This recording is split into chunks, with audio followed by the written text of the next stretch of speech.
येणाऱ्या स्थानिक स्वराज्य संस्थेच्या निवडणुकीच्या पार्श्वभूमीवरती बीड जिल्ह्यातील राजकारणात हालचाली पाहायला मिळत आहेत। अनेक नेत्यांनी भाजपमध्ये पक्षप्रवेश केलाय आणि अजूनही काही नेते भाजपमध्ये पक्षप्रवेश करायच्या तयारीत आहेत। याच पार्श्वभूमीवरती मुंडे बंधू भगिनींनी सुद्धा बीड जिल्ह्यातील राजकारणात स्थानिक स्वराज्य संस्थेच्या निवडणुकीच्या अनुषंगाने आपली रणनीती आखायला सुरुवात केली आहे। परळी येथे पंकजा मुंडे यांनी दिवाळीच्या पार्श्वभूमीवरती स्नेहसंमेलनाचा कार्यक्रम ठेवला होता।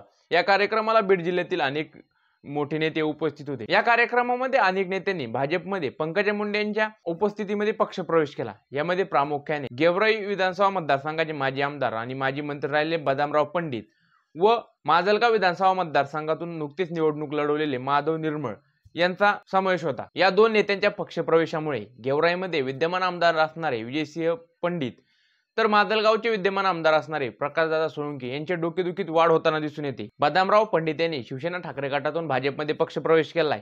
2024 मध्ये झालेल्या विधानसभा निवडणुकीत गेवराई विधानसभा मतदारसंघातून बदामराव पंडित विरुद्ध विजयसिंह पंडित अशीच लढत झाली होती आणि बदामराव पंडित यांनी ठाकरे गटातून भाजपमध्ये पक्षप्रवेश केल्यामुळे कुठेतरी विजयसिंह पंडित यांच्यासाठी डोकेदुखी वाढताना दिसते। कारण जर या स्थानिक स्वराज्य संस्थेच्या निवडणुकामध्ये गेवराई विधानसभा मतदारसंघ किंवा गेवराई तालुक्यात राष्ट्रवादी विरुद्ध भाजप हे मित्रपक्षच आमने सामने येताना दिसू शकतात, तर माजलगाव विधानसभा मतदारसंघातून सुद्धा जे माधव निर्मळ यांनी भाजपमध्ये पक्षप्रवेश केला याने कुठेतरी माजलगाव विधानसभा मतदारसंघाचे सध्याचे विद्यमान आमदार असणारे प्रकाशदादा सोळंके यांच्यासाठी डोकेदुखी वाढणार आहे। 2024 मध्ये झालेल्या विधानसभा निवडणुकीत माधव निर्मळ हे माजलगाव विधानसभा मतदारसंघातून अपक्ष रिंगणात होते। त्यावेळेस त्यांनी 34,000 प्लस मतं घेतली होती।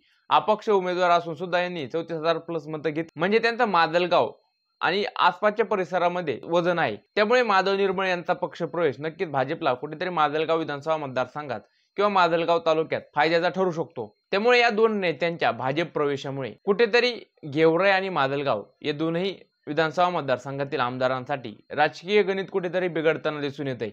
या दोन पक्षप्रवेशानंतरही बीडमधील अनेक नेते स्थानिक स्वराज्य संस्था जशा जवळ येतील तसे भाजपच्या वाटेवरती आहेत असे चर्चा आहेत। मित्रांनो, तुम्हाला काय वाटतं? पंडित यांच्या पक्षप्रवेशाने गेवराईमध्ये तर निर्मळ यांच्या पक्षप्रवेशाने माजलगावमध्ये भाजपची ताकद वाढेल का? तुमचं मत कमेंटमध्ये नक्की सांगा। आपल्या व्हिडिओला एक लाईक करून चॅनलला सबस्क्राईब करायला विसरू नका।